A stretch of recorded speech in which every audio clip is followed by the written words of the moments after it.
Здравствуйте, я Ольга, и вы на канале по здоровью, реабилитации и осознанному движению. Хочу на примере истории данного пациента, который у меня в видео, рассказать вам о причинах возникновения боли в шее и как можно помочь справиться с этой болью. Сеанс массажа состоял из массажа грудного отдела, затем пояснично-крестцовой области и в заключении массажа шейно-воротниковой зоны в положении сидя.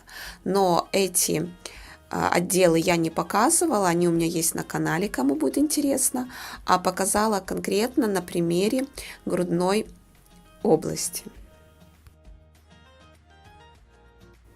Пациент моряк. Работа физическая, монотонная, нагрузка плюс-минус одинаковая.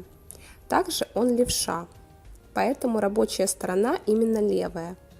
Она испытывает наибольшую нагрузку. У данного мужчины левосторонний сколиоз, есть грыжи межпозвонковых дисков шейного отдела. Начну с того, что проблема с шеей, которая оказалась самой явной и сильной, пряталась в области лопаток.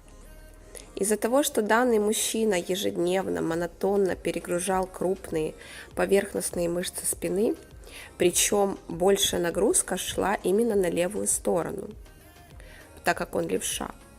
После работы расслабления, разгрузки спины не происходило. У нас тело устроено физиологически так, что работать должна каждая мышца тела. Слоев мышц несколько, поэтому каждый из слоев также работает в своем режиме, и они все взаимосвязаны. Поэтому происходил хронический перегруз отдельных групп мышц, а остальные были в спящем режиме. Им не было надобности включаться, так как их не использовали. Так у нас работает центральная нервная система. Она включает в работу только те мышцы, которые испытывают нагрузку, которые нам необходимы в данный момент времени, и наше тело подстраивается под тот образ, который мы ежедневно используем. Здоровая мышца должна сокращаться, расслабляться и удерживать напряжение 20-30 секунд, а не очень долго. И затем опять должна расслабляться. В общем, она активно качает кровь.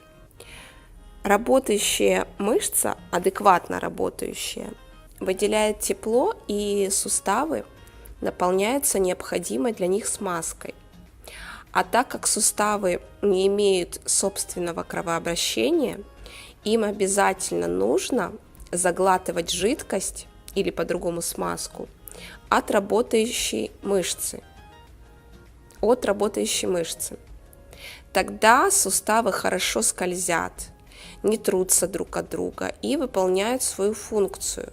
Когда сустав раскрывается, а он это делает не без участия мышц, связок, фасций, потому что сами по себе кости, они не могут двигаться без помощи. И поэтому нужно раскрывать сустав. Когда он раскрывается, он заглатывает в себя вот эту необходимую для него жидкость или смазку. У пациента перегруз мышц по левой стороне тела, перекос. Мышцы спазмированные, напряженные, в них есть точечные участки напряжения или по-другому триггеры, в которых наибольшая болезненность. Эти триггеры нарушают работу мышц, ее способность расслабиться и адекватно прокачать кровь. Спазмированная мышца давит на нервные окончания, которые идут по ходу ее. Возникает боль. Так как все мышцы фасциально связаны между собой, триггерные точки или пусковые по-другому являются первичным звеном возникновения боли и натяжения. При воздействии на такие точки, такие маленькие участки, боль по ощущениям иррадиирует или по-другому отдает в соседний участок.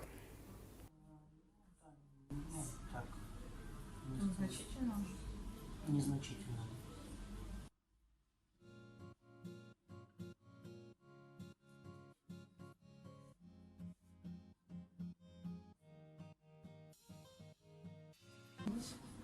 Тут как-то тоже так спокойно вроде. А вот выше чуть-чуть чувствуется. Мгм. Чувствуется. Отдает? Отдает. Да? Все в шею, все туда же.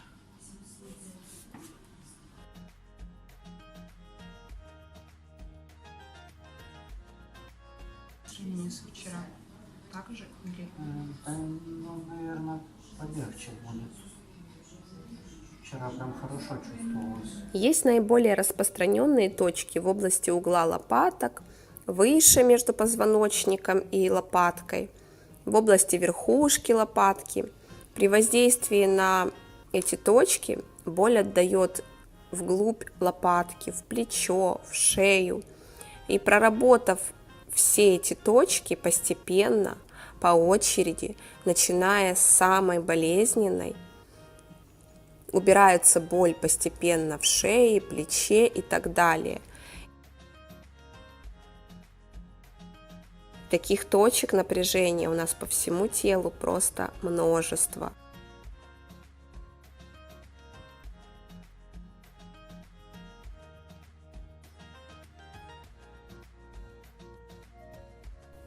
С этим пациентом мы отработали 10 сеансов массажа ежедневно. И видео снято, когда уже середина курса прошла. И боль уже намного меньше, чем была. Уже отработали первую точку, которая была самая болезненная, выше угла лопатки, где-то посередине, между позвоночником и лопаткой, ближе к лопатке, практически возле нее. И эта точечка такая была в виде узелка, в виде жилочки такой маленькой. Очень сильная боль, которая отдавала вглубь лопатки. Когда поднимаемся выше, уже верхушка лопатки, тоже уголочек такой. Вот там вторая точка, она менее чувствовалась поначалу, а когда отпустила первая, вторая, ну их несколько, но это самые такие, самые-самые болезненные, и они начальные. И вот эта вторая точечка, она вначале не так себя проявляла болезненно, то есть было слегка чувствовалось. А после того, как отпустила первая, уже боль ушла оттуда, вторая стала ощущаться очень сильно. Так происходит в нашем теле, потому что у нас невозможно, чтобы болело везде одинаково, так защищает нервная система, поэтому по очереди мы прорабатываем, пока не уйдет вся боль.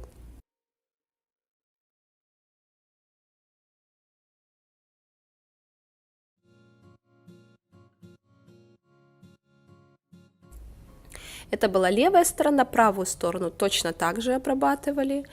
Правая сторона менее болезненна, хотя первые точки практически идентичны были, боль отдавала также в лопатку, может быть, совсем незначительно разница была. И в верхушке тоже, то есть разница была между правой и левой, но она была незначительна.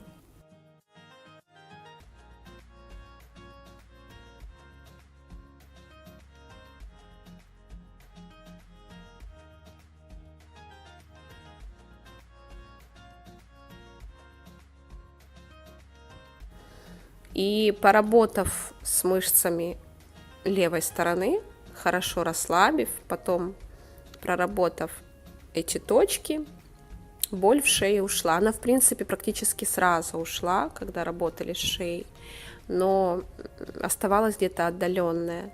И задача массажа — закончить курс, когда боль уходит.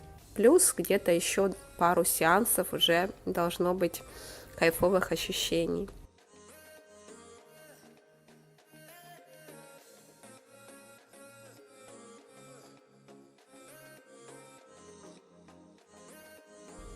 Затем, когда массаж заканчивается или где-то в середине курса, обязательно нужно включать упражнения. Без упражнений никак.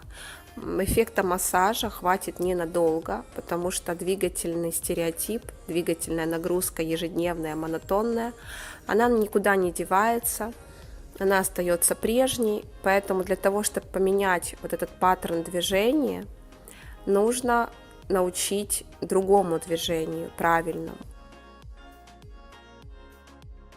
Поэтому, когда массажем мы наладили нормальные связи, поубирали все точки напряжения, тело в более-менее норму пришло, теперь нужно на это более легкое, осознанное, нужно включать в ежедневную нагрузку обязательно разгрузку. То есть упражнение это будет разгрузка, потому что они будут другие, они будут нетипичные. Для того, чтобы включать другие мышцы, которые не используются при нагрузке.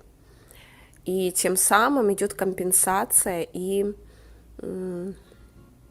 налаживается вот этот баланс между сильно перегруженными мышцами и которые практически не включены в работу или вообще не включены. Поэтому обязательно, кроме массажа, на первом месте все-таки это движение, правильные осознанные движения. Какие упражнения, варианты различных упражнений у меня есть на канале. Если кому-то будет интересно и полезно, посмотрите.